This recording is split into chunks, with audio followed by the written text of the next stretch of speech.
करेंगे। भारत और पाकिस्तान के बीच सैन्य कार्रवाई रोकने की घोषणा के बाद रक्षा मंत्री राजनाथ सिंह श्रीनगर पहुंचे, जहां एयरपोर्ट पर उनके साथ जम्मू कश्मीर के उपराज्यपाल मनोज सिन्हा भी मौजूद रहे।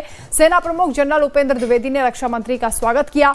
इसके बाद राजनाथ सिंह ने बादामी बाग छावनी का दौरा किया, जहां उन्होंने कुछ समय पहले गिराए गए पाकिस्तानी गोले का भी निरीक्षण किया। इस दौरान राजनाथ सिंह ने कहा कि भारत ने दिखा दिया है कि हम सिर्फ डिफेंस नहीं करते बल्कि कठोर कार्रवाई भी करते हैं। ऑपरेशन सिंदूर आतंकवाद के खिलाफ अब तक के इतिहास की सबसे बड़ी कार्रवाई है।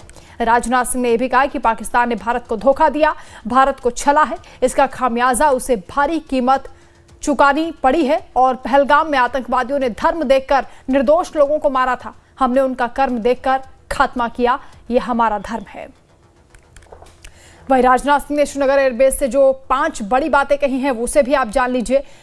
राजनाथ सिंह ने कहा कि भारत युद्ध का पक्षधर नहीं है, लेकिन संप्रभुता पर हमले का हम जवाब देंगे। ऑपरेशन सिंदूर आतंकवाद के खिलाफ भारत की सबसे बड़ी कार्रवाई है। पहलगाम हमले को अंजाम देने वालों की छाती पर हमला किया। हिंदुस्तान पर कोई भी आतंकी हमला एक्ट ऑफ वॉर माना जाएगा। IMF कर्ज मांगने वाला देश, भारत IMF को कर्ज देता है। तो पाकिस्तान के लिए उन्होंने कहा कि जहां पाकिस्तान मांगना शुरू करता है वहीं से लाइन लग जाती है, क्योंकि पाकिस्तान पूरी तरह से कंगाल है, खोखला है।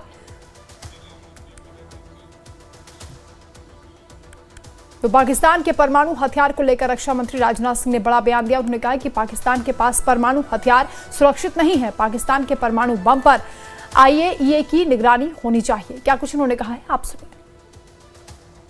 साथियों, आज आतंकवाद के खिलाफ भारत की प्रतिज्ञा कितनी कठोर है, इसका पता इसी बात से चलता है कि हमने उनके न्यूक्लियर ब्लैकमेल की भी परवाह नहीं की है। पूरी दुनिया ने देखा है कि कैसे गैर जिम्मेदाराना तरीके से पाकिस्तान द्वारा भारत को अनेक बार एटमी धमकियां दी गई हैं। आज श्रीनगर की धरती से मैं पूरी दुनिया के सामने यह सवाल उठाना चाहता हूं कि क्या ऐसे गैर जिम्मेदार और रोग नेशन के हाथों में परमाणु हथियार सुरक्षित हैं? मैं दुनिया के सामने यह सवाल खड़ा करना चाहता हूं। मैं मानता हूं कि पाकिस्तान के एटमी हथियारों को IAEA international atomic energy agency की निगरानी में लिया जाना चाहिए। मैं ये कहना चाहूंगा और साफ तौर पर कहना चाहूंगा। साथियों, ऑपरेशन सिंदूर सिर्फ एक ऑपरेशन का नाम भर नहीं है, बल्कि यह एक हमारी प्रतिबद्धता है, यह हमारा यह कमिटमेंट है। एक ऐसी प्रतिबद्धता जिसमें भारत ने दिखा दिया कि हम सिर्फ डिफेंस नहीं करते हैं, जब वक्त आता है तो हम कठोर निर्णय भी लेते हैं और कठोर कार्रवाई भी करते हैं।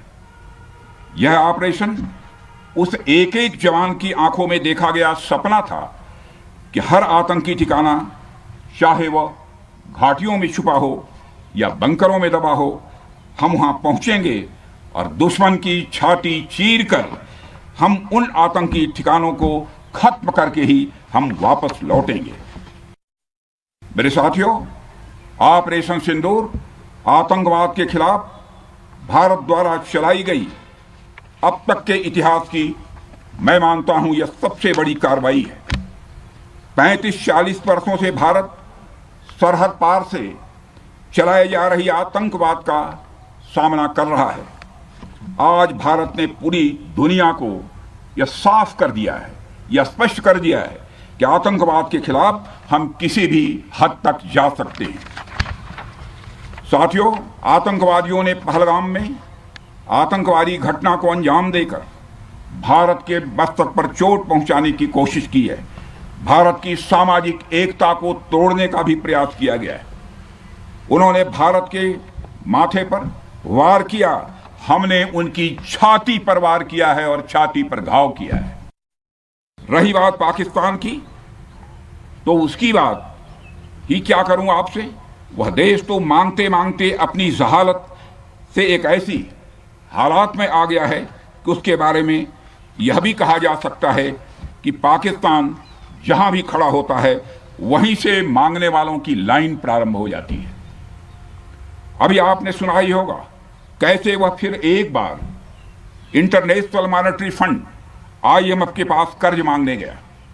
वहीं दूसरी तरफ हमारा देश है कि हम आज उन देशों की श्रेणी में आते हैं जो IMF को फंड देते हैं ताकि IMF गरीब देशों को कर्ज दे सके। ऐसी स्थिति में हमारा यह भारत है। रामचरितमानस में स्वामी तुलसीदास जी ने लिखा है, जहां सुमतितः संपत्ति नाना, जहां कुमतितः विपत्ति निदाना।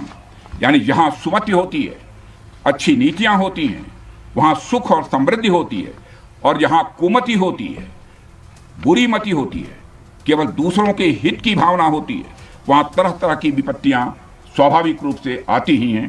पाकिस्तान जिसका जीता जागता यह उदाहरण है। ऑपरेशन